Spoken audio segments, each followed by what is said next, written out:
So tugomba turabe ingene ukora application web ukoresheje intelligence artificielle yitwa Base 44. So mugumane nanje murabe ingene twokora iyo application tukanayikoresha dukoresheje iyo intelligence artificielle cyangwa tukagira na hébergement. Nta code zikenewe kwandika. So iyi ni interface ya Base 44 nko mubibona, nkuko bisanzwe ngaha aho kwandika prompt ya projet ushaka.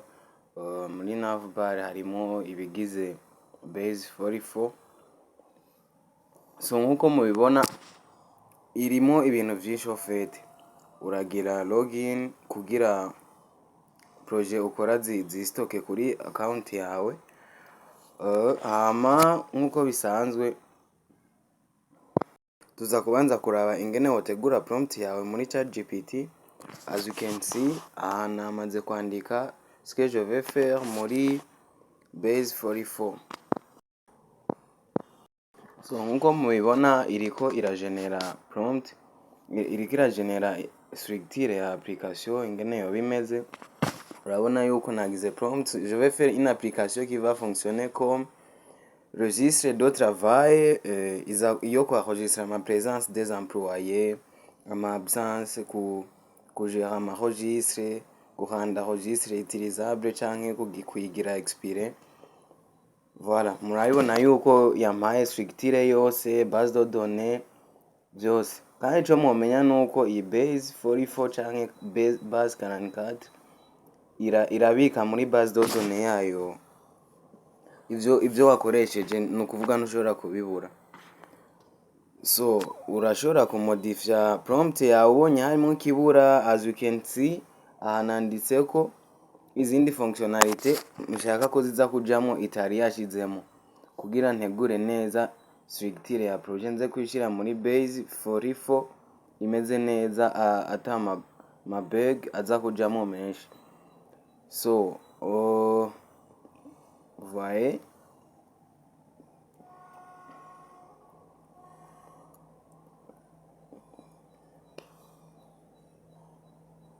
ok, je génère un prompt y'izindi fonctionnalité zindi za kujamo itari yashizemo, kugira nshobore kuyishira muri base 44 imeze neza. Ok, murabona nouvelle règle métier, voilà.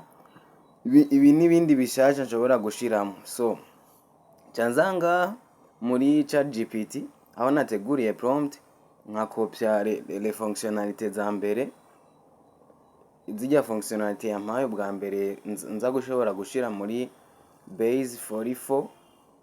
Mejeje kuzikopya, nca ndazitwara muri Base 44 canke base 44 ivana nuko ubimenyereye. So ndakopya structure ya projet yanje tous les détails, hama nkazishira ngaha muri base 44. Ndatora n'iyindi fonctionnalité za kabiri ko twagize prompt zibiri, nkaza kuzishira muri Base 44. Okay.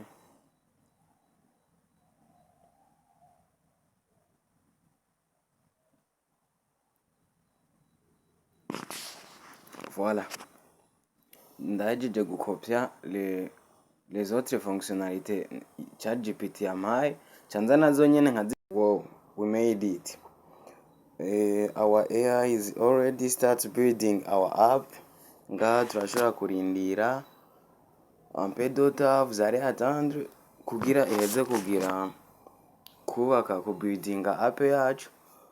Hama par défaut iyi base 44 ikora muri React, but you can specify language iza gukoresha, nyimba ari Vue.js, nyimba ari Laravel comme backend, byose urashobora kubivuga hama igakurikiza ibyo wayibwiye. Ariko utavuze language iza gukoresha, ikoresha React. So nkuko tutabivuze ngaha iza guca ikoresha React. iriko iragenera ngaha urabona etat d'avancement igezeko à droite iri kuri design okay.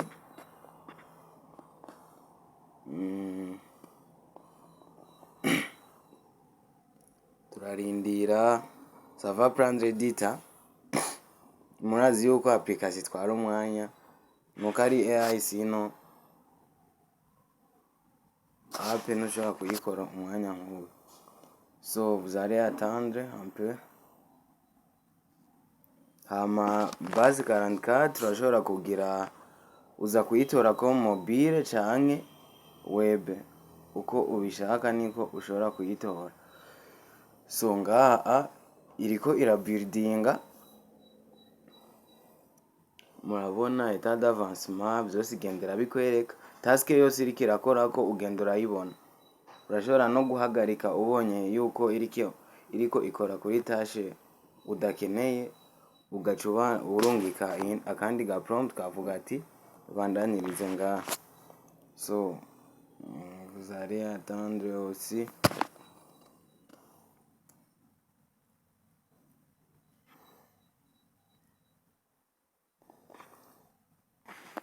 Okay.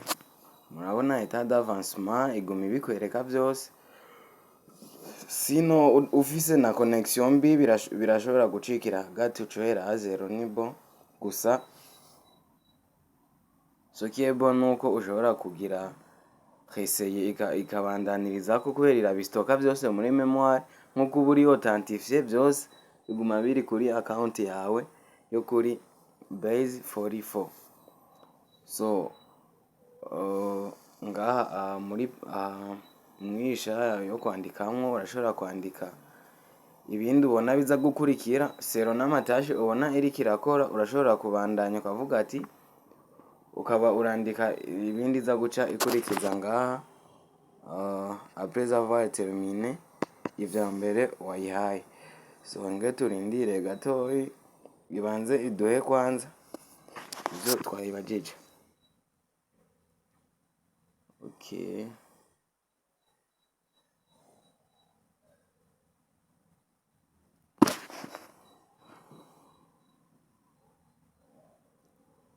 Voilà.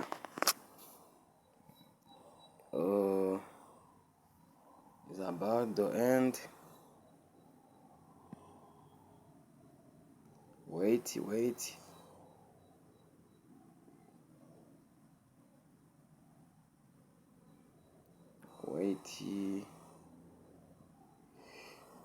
Keep waiting. Ampe daughter. Whoa. Our app is already built. Irikira loadinga yahejeje kuyibuildinga. Voilà. On est sur l'interface. Nous avons terminé. Voilà. Raba ingene isa neza guys. Toutes les fonctionnalités zirimo. Vous voyez, comme je vous ai dit, c'est un registre de travail.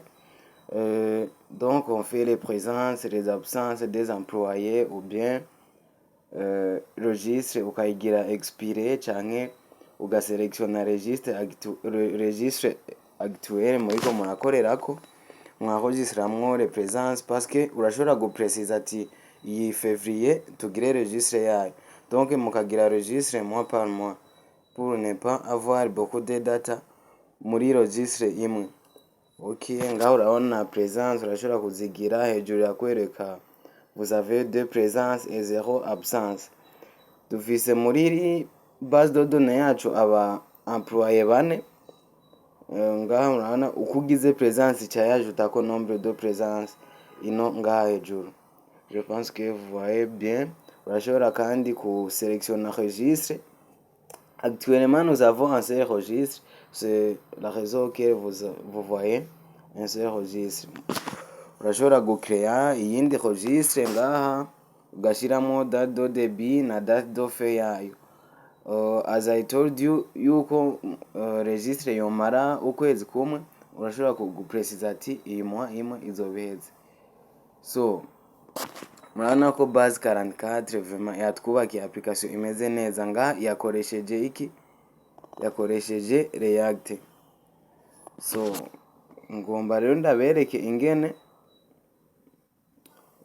voyez d'abord ugize absence ngaha hejuru irashirako en absence, et puis ugiye mu ma présence urabibona vyose. Ugiye kuri accueil ariyo tableau de bord urabona vyose ibirimwo, les deux présences et un seul absence. Ok,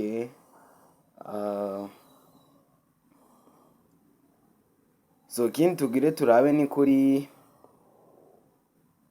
urashobora kumodifya les employés ukamufuta umu employé kuko ntaba arisanzwe kwama ari muri entreprise yanyu canke association yanyu, ukamumodifya hagize igihinduka tu base 44 yabikoze. Essentiel c'est de faire a nice prompt niyo yo guhagararako cane.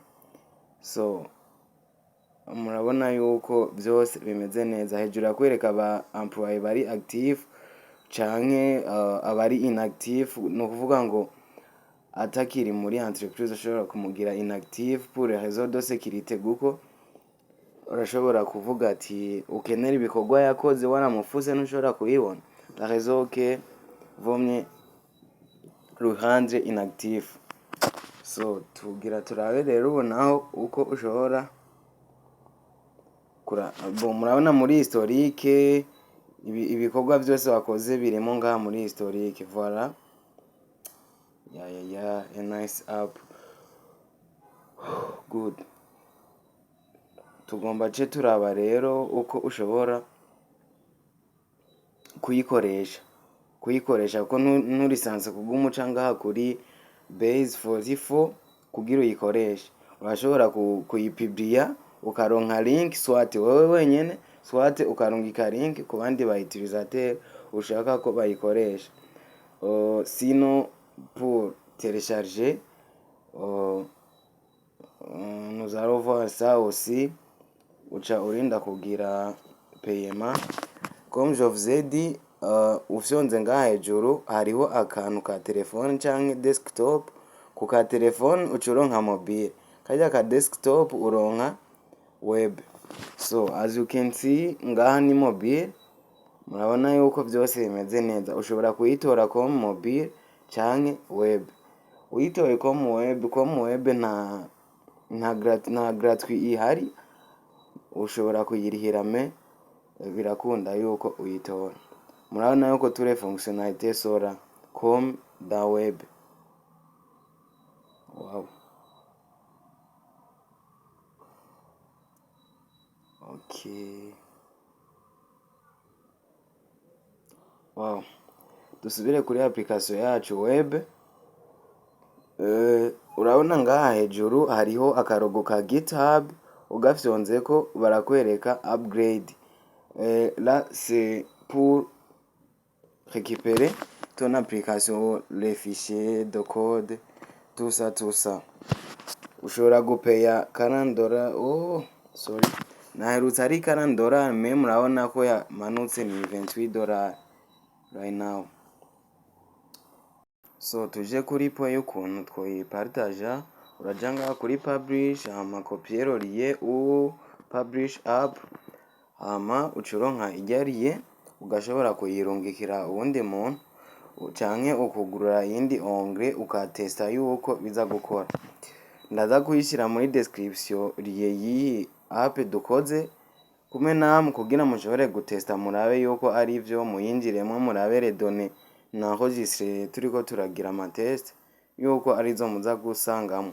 So ngaho ucugira authentification, ucugira continuer avec Google canke ugakrea compte manuellement, vyose birakunda. Tu sélectionnes compte et voilà, turashika kuri app yacu. Urabona ko ivyo twashizemo vyose, les employés que nous avons changé, les informations zose bimeze kwa kundi nyene ni bon. So base 44 iri ngaho ku bwanyu, murashobora kuyikoresha comme je vous ai dit ko ari gestion ya registre de travail, urashobora kugakoresha même si katari professionnel mais ça va.